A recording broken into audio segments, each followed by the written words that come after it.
Happy New Year, ladies and gentlemen. My name is David Wolf. I am with Parent-Family Relations, and today we are working on some New Year's traditions.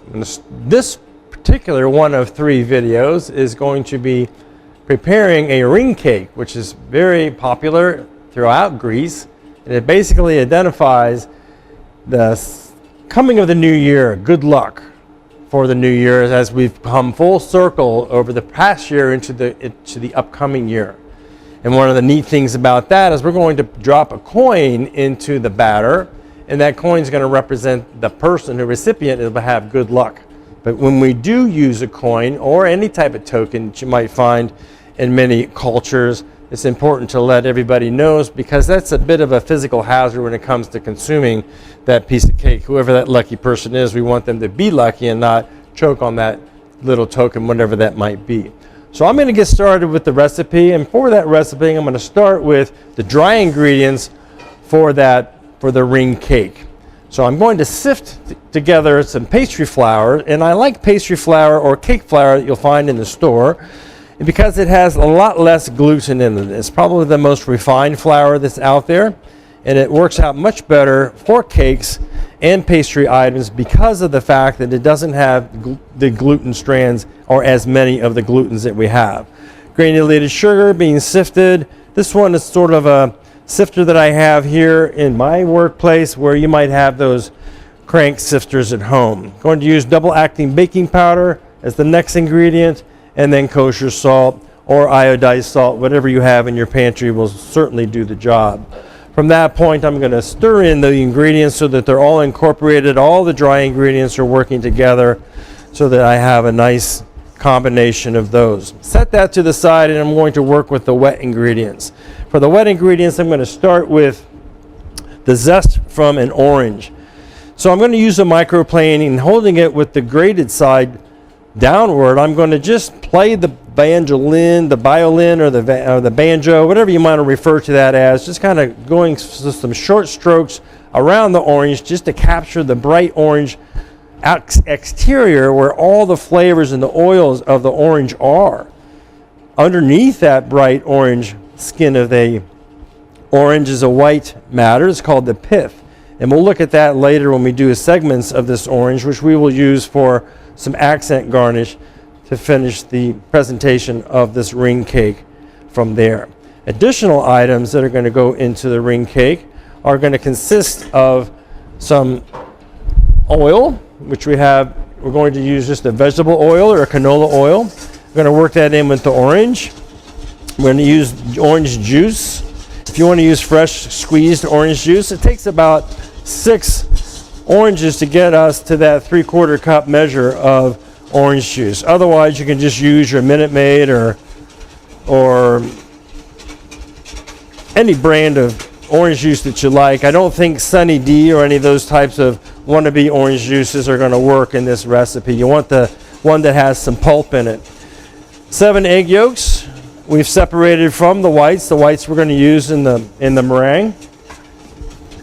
And I'm going to add in a little vanilla. The measure is in your recipe that you have there online.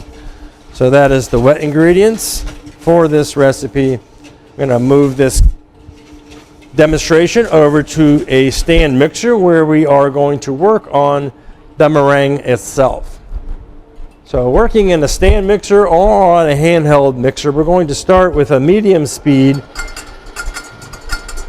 and allow those egg whites to start to whisk and pick up some volume.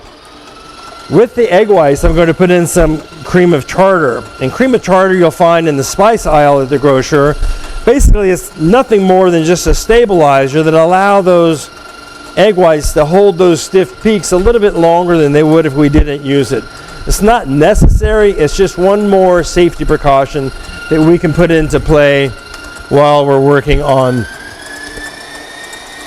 the meringue and making meringues for whatever the purpose might be. This meringue that we're making today is going to be similar to what you would use for a lemon meringue pie. So we're going to let those whisk. Well, that's starting to whisk and pick up volume. We're going to add the wet ingredients into the dry ingredients for our cake. In doing so, I'm going to make a little well in the middle of the bowl and pour those wet ingredients into that. Incorporating all of them into the center. I'm going to use a little spatula to be able to make sure I get all of the batter into the bowl. And then we're simply going to incorporate all those together. Using a whisk, going gently, starting in the center of the well, allowing that batter to pick up the flour as we gradually move around. Going too fast is going to make the cake a little tough. You want to keep it slow and simple as we work through that, allowing the dry ingredients to slowly incorporate into the wet as we develop a batter. Making cakes by hand is really quite simple when you do scratch starts. The ingredients are not hard to find, and I think you're going to find the texture of a scratch start cake to be far more inviting and a lot more flavor than you might have from a box cake. However, the industry's gotten very good with box cake ingredients, like a bundt cake or a pudding cake. All work out well in a bundt cake pan or in an angel food cake pan. So what we're making today would work well in an angel food cake pan that you may have at home, or a bundt cake. So after we've incorporated all those ingredients, we should have a rather thick batter, similar to what you would find from a Duncan Hines or a Betty Crocker or whatever your favorite brand of batters are that you go out there to purchase. So that is the preparation of the cake batter. We're going to move over to where the meringue is working. We see some soft peaks on the inside, and at this point we're going to gradually add in the sugar, which has been divided from the recipe. If I add it all at once too fast, it's going to have a negative effect on the egg whites and the volume that they've picked up already. So we want to add it gradually as this is working at the highest speed possible to achieve a very glossy meringue finish. It should have a really bright shine to it, and this will hold up for a little while. As I mentioned, it's the same product you would use if you were going to be making a mousse, like a chocolate mousse. Same ingredients that you would have there, same meringue for a chocolate mousse or for a lemon meringue pie. Gonna let that go until it sees a super shine and the peaks of the meringue are nice and stiff. Doesn't take too long, but this is a very nice, very easy cake that you can make. And one of the nice things about this cake, there really aren't a lot of unhealthy ingredients in there, other than maybe sugar in this recipe. Everything else is pretty good and good for you. So the finish should be nice, stiff peaks that we see on this whisk. So I'm now going to bring the batter over to where we are and incorporate with using a rubber spatula. I'm going to incorporate the meringue into the batter itself. So I'm going to do this in 3 intervals. And taking 1/3 of the meringue and putting that into the batter. And just folding it from the bottom around the sides, doing a nice little folding technique to get everything into the batter. So don't want to work it too hard, because if we do, we're going to collapse the meringue and you won't have this nice, fluffy, aerated chiffon cake is what we're actually preparing here today. It's going to go into the bundt pan. So again, working with the second measure, just a simple fold in. You can see how nice and light and aerated it makes the batter from the heavy stage that it was prior. You may have this nice, beautiful preparation that really looks sensational. We're going to finish with the remaining meringue into the bowl. And this is, again, we're utilizing the entire quantity of the egg white and the yolks. And those are my favorite recipes, when I'm using all the ingredients and not having anything left behind to come up with. So there's our batter, making sure that all the streaks of the meringue are incorporated into the batter itself. And then we're just going to be able to put it into the cake pan. Today we chose a bundt cake pan that is really festive because of all those wedges and nooks and crannies that it has on it. It's just such a beautiful finish to that. Some of these stores you'll find a lot of different shapes and designs of cake pans that are really, really fun to work with as well. So I'm going to use the bundt cake pan as promised, and I'm going to treat that with a little bit of pan spray, whatever pan release you like to use at home. Some of us have Pam, some have Vegeline. It really doesn't matter. Whichever one you prefer is what you should go after. So now that I've got that pan treated, I'm just simply going to add the cake batter to the ring mold, whatever that ring mold that you choose to use might be. It falls on its own. I just like to see it hit this, be an avoid and hitting the center there. And I would go about 2/3 of the way up on the batter. And if you have a little left over, don't worry. Take out some coffee mugs you may have in your cabinet or a bouillon cup and use a little bit of that extra batter to be able to create some nice little tasty cakes for later on in the week. At that point, we're going to put this into a preheated 325-degree oven, and we're going to allow that to bake for about 50 minutes. When that 50-minute time frame comes up, then we should have a very nice finished cake. I like to use a pick, as most of us do when it comes to baking, to be able to assure that we have that cake fully cooked in the center. While that cake is baking, we're going to work now on the frosting. And the frosting is kind of a glaze is what we're going to be using. We're going to start with confectioner's sugar. And we're going to work that a bit along with some heavy cream. We're going to put right in the center. You can use heavy cream or milk. You could use water if you so choose to. Or we're going to put in some vanilla extract. And we're going to put in some triple sec or Grand Marnier, whichever one you have in your cabinet for some type of a boozy type of frosting. I'm going to add in melted butter, which I did ahead of time just to be able to cut the chase on the video. So all that gets incorporated into the frosting, and that gives us kind of a thick frosting. And I'm going to use a little bit of the juice from the orange that I'm going to do the segments to thin this out just a little bit. And if you don't want to bother with the orange for the segments, feel free to add a little more Grand Marnier to have it even more exciting, or you can add a little water to be able to thin it out, or some additional dairy product. The dairy product either be heavy cream, as I mentioned, half and half, or milk, your choice.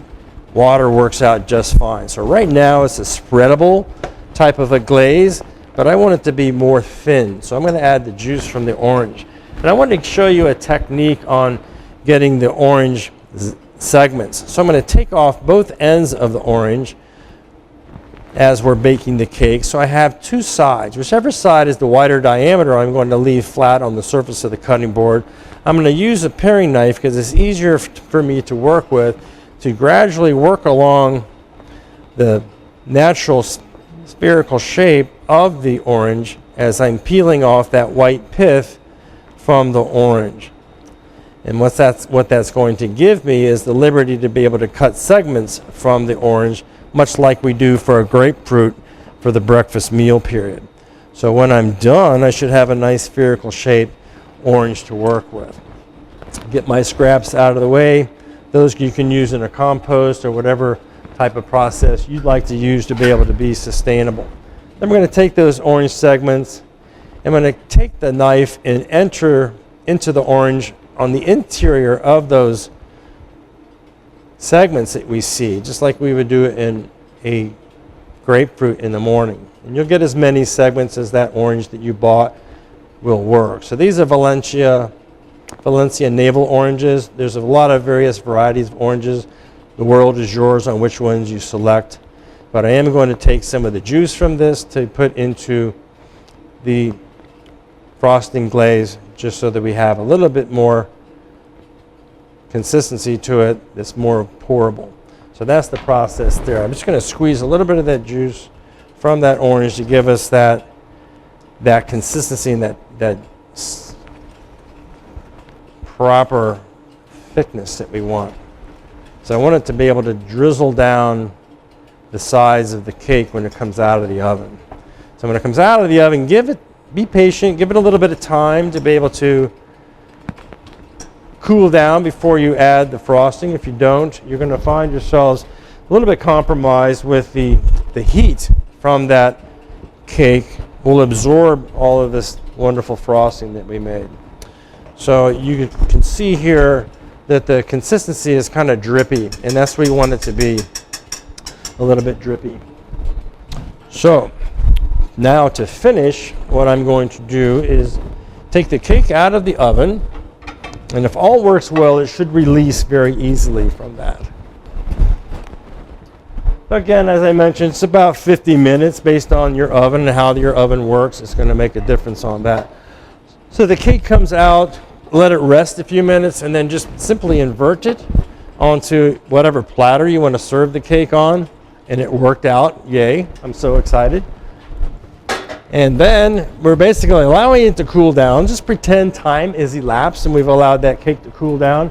And we're going to take the frosting. We're going to just drizzle it around the top, and it'll naturally fall down the sides on its own. If you want it to run faster, that certainly is an option by adding a little bit more liquid ingredients to it, like let's say, for example, some liquid dairy or some water or even some orange juice that you have left from the recipe. I'm sure you bought a whole container of orange juice to be able to make the batter.